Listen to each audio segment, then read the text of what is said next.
¿Cómo les va? Buenas tardes y bienvenidos a Fútbol Picante. Les saludamos con mucho gusto Barak Feber, Héctor Huerta, Jorge Pietrasanta y León Lecanda en La Noria. Esto fue algo de lo que ha dicho Pedro Caixinha a lo largo de los últimos meses. Desde aquella declaración, este club tiene que pensar en grande. Después también hubo una escala tras lo sucedido en la final ante las Águilas del América, en donde dice, de esto nos vamos a agarrar para salir campeones muy pronto. Y lo que dijo recientemente contra Alebrijes, cuando no me apoyan, yo siempre me voy. ¿Qué es lo que piensas de todo lo que ha dicho a lo largo de los últimos meses Pedro Caixinha? Don Jorge Pietrasanta, ¿cómo te va?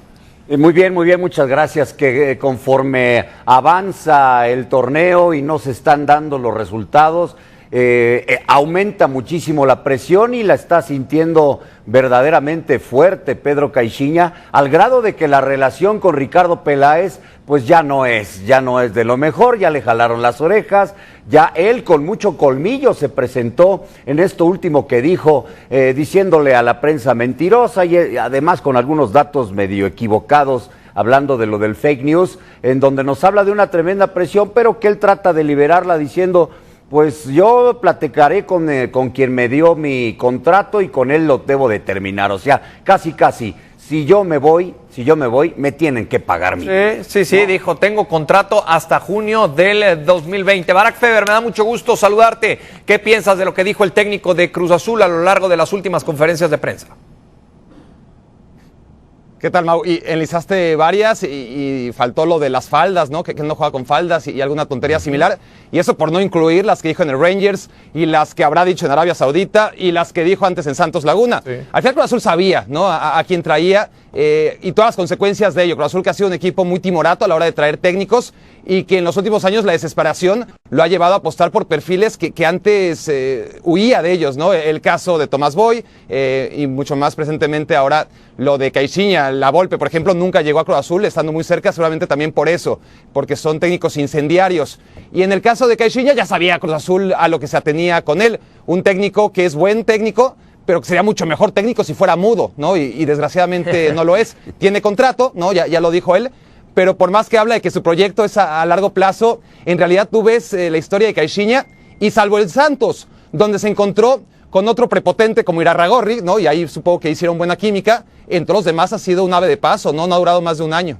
Sí, tienes toda la razón. Héctor Huerta, te saludo con mucho gusto. Buenas tardes. Cuando Pedro Caixinha tiene el agua en el cuello, prácticamente suele perder la cabeza y hacer este tipo de declaraciones, ¿correcto? Sí, y también en el campo, y hasta ahorita se ha privado de meterse en problemas con el entrenador rival, que constantemente estaba en problemas con ellos. Yo creo que hay dos tipos de motores relacionados con el hambre que hacen que la gente mueva hacia el frente, ¿no? Uno es el hambre de comer, que a la gente le hace que satisfaga sus necesidades que son imperiosas para sobrevivir, y el otro es el hambre de trascender, que es la que muchos de estos actores del fútbol tienen, ¿no? Yo no sé si Caixinha tenga más hambre de trascender luego de aquella jugosísima indemnización que se llevó de Arabia Saudita, que nos hace pensar que pues ya el hambre de comer está saciadísima y que el hambre de trascender a lo mejor está mitigada ahorita, y que el mensaje que mandó ayer tiene que ver mucho con una cláusula de rescisión de contrato. Yo dijo, tengo hasta junio de 2020, córranme, páguenme. Sí, ¿qué te pareció, además de las declaraciones y de lo que se ha vivido a lo largo de las últimas horas en La Noria, León Lecanda? ¿Qué fue lo que sucedió anoche en esa famosa reunión entre el licenciado Álvarez, Ricardo Peláez y el técnico Pedro Caixinha? ¿Cómo estás, León? Buenas tardes. ¿Cómo estás, Mau? Fuerte abrazo en Fútbol Picante. Los ha llamado a cuentas, esa es la realidad, el presidente del club, tanto a su director deportivo como a su director técnico, para poner varios puntos sobre la mesa. Una reunión que no se extendió demasiado, Mauricio, pero que fue muy claro el licenciado Guillermo Álvarez. Uno, que no pueden estar jalando cada uno agua para su molino, que no puede haber desunión en el grupo, es decir, ha puesto sobre la mesa con toda claridad el mensaje de unión que tiene que enseñar Cruz Azul, no solamente cuando hay cámaras o cuando hay periodistas cerca, sino también en el terreno de juego. Y por otra parte, varios puntos sobre Pedro Caixinha. Es al menos la segunda ocasión en el torneo en que le llaman fuerte la atención al entrenador portugués. Ya había sucedido después de la conferencia aquella tras el 1-0 ante Xolos de Tijuana, que por cierto es la última victoria de Cruz Azul tanto en Liga como en Copa, 26 de enero pasado, cuando explotó contra la prensa. Ahora la situación fue similar, le dijeron, es una conferencia innecesaria la que diste ayer. Primero pusiste a temblar a todo el mundo porque no quiso exponer las razones, Caixinha, de por qué quería una conferencia el lunes cuando habitualmente lo hace el día previo al partido. Según esto era para presentar un plan de trabajo y porque la semana anterior se había cerrado a los medios y ahora el día viernes van a presentar el nuevo autobús de Cruz Azul con el patrocinador Mercedes-Benz y varias cosas, pero en realidad lo que le dijeron es innecesario que pusieras en algún momento a temblar a todo el mundo pensando, algunos, ¿no?, que ibas a poner la renuncia sobre la mesa el lunes sin explicar las razones ni al presidente ni al director deportivo del por qué llamabas esta rueda de prensa. Y segundo, una nueva confrontación con los medios basado en una encuesta, un sondeo que hizo la agencia Reuters a un grupo elegido, ¿no?, digamos, de personas sobre su percepción acerca de los fake news. No es que haya sido una investigación propiamente sobre la cantidad de noticias verdaderas y falsas que dan los medios de comunicación, sino una encuesta.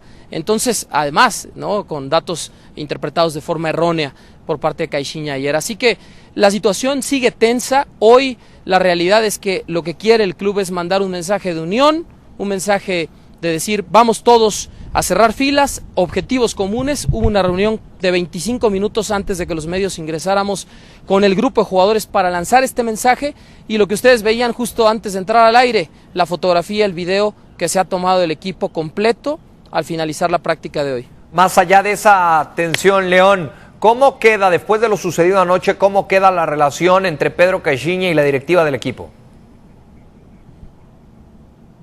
No, la realidad es que Caixinha sabe perfectamente que ha estirado la liga, que ya no cuenta con ese respaldo absoluto, con ese respaldo total, y que él mismo lo dijo, cuando no lo sienta daré un pase al costado. Hoy te lo puedo decir, Mauricio, no están del todo convencidos de cumplir ese contrato hasta junio del 2020, ni el presidente Guillermo Álvarez, ni su hijo Robin Álvarez, ni tampoco Ricardo Peláez. Y por eso es que han sondeado otras opciones, y es normal que lo haga una directiva y más en un equipo grande como este.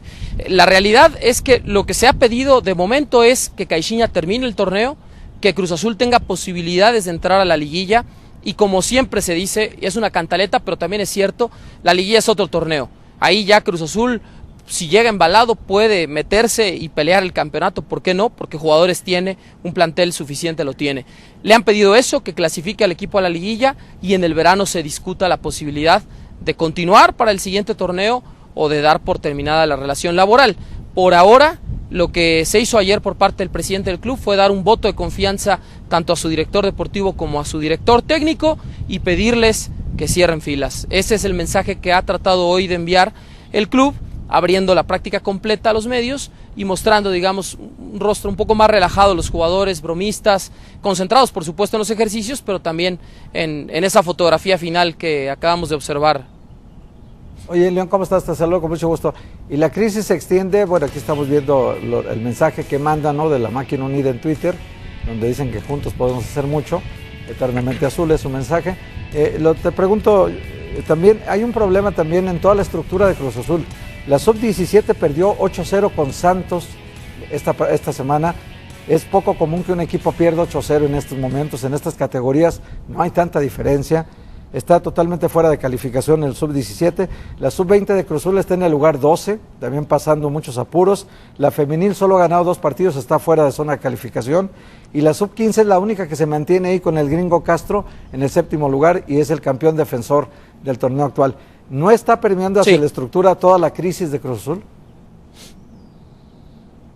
No, esa es una realidad, mi querido Héctor, y es un excelente análisis el que has hecho, porque además no es de ahora. O sea, el título de la Sub-15 ayudó en buena medida a maquillar 5 años de malos resultados en las categorías menores de Cruz Azul. Y si uno va al primer equipo y a los registros que tienen los futbolistas, jugadores de la máquina, uno se puede dar cuenta que la gran mayoría de los elementos menores de 22 años han llegado de otros equipos, no han surgido aquí. Y ahí tienes los casos desde Orbelín Pineda, que recién llegó, pasando por Roberto Alvarado, Misael Domínguez, Antonio Sánchez, jugadores que el club ha tenido, el mismo Alexis Gutiérrez, que comprar de otras instituciones, de Rayados, de Leones Negros, de las Chivas Rayadas del Guadalajara, en este caso Orbelín, canterano de Querétaro, para tratar de ir acomodando justamente, para ajustarse a la regla de menores, la 2011, para tener alternativas en la Copa MX, para, desde luego, en algún momento, si no juegan, reforzar al equipo sub-20,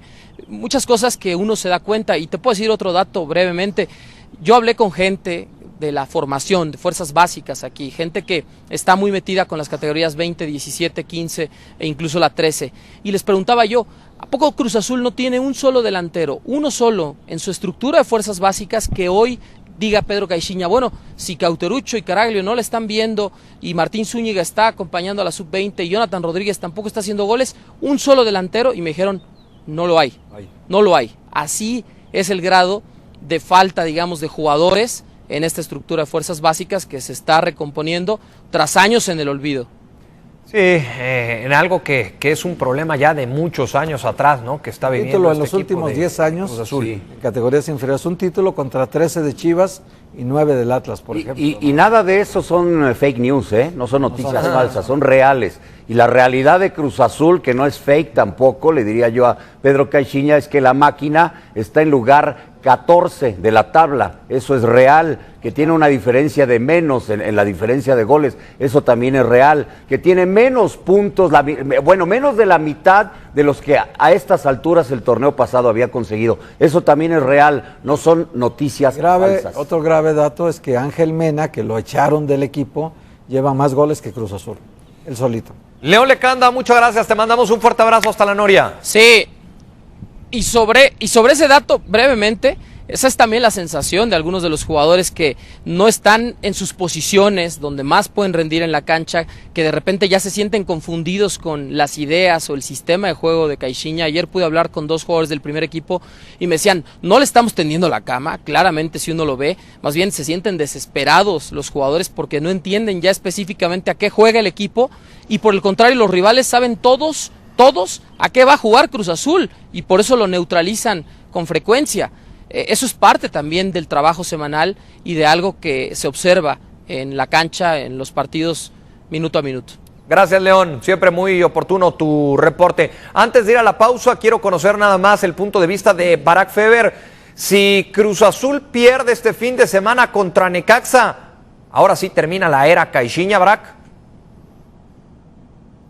Yo pienso que Cruz Azul aguanta a sus técnicos hasta el final, salvo debacle absoluta, y creo que va a tener presente que hasta hace no mucho era el gran candidato al título, que ganó la Copa y que va a respetar esas últimas jornadas, me parece, independientemente de lo que pase contra el Necaxa. Si me permites, Mau, hacer una última reflexión que creo que es necesaria sobre las fake news, porque a título personal yo sí considero que la mayoría de los periodistas deportivos mexicanos somos unos payasos, pero el señor Caixinha, en su irresponsable manipulación de las estadísticas que ya explicó León, sacadas de una encuesta de percepción, él olvida que una estadística mucho más importante, y es que en México hay mayor cantidad de asesinatos a periodistas serios en un momento donde el periodismo sufre más que nunca, en la época de los clics, en la época donde el periodismo de investigación no se paga, en la época del narcotráfico en este país. Bueno, no hay un país, y si los hay es 1 o 2 en el mundo, que tenga un índice de asesinatos como el de México. Y es una falta de respeto y de tacto absoluto hablar del periodismo en general y decir que en México el 40, el 50 o el 60% de las noticias son fake news, cuando en este país hay periodistas, más que en ningún otro, que han muerto por decir la verdad. Sí lo es, una falta de respeto lo que presentó ayer, esa gráfica que presentó ayer Pedro Caixinha. Hacemos una pausa y ya regresamos a Fútbol Picante, porque habló Gemes y ¿saben qué? Quiere volver a la Liga MX. Pausa y volvemos.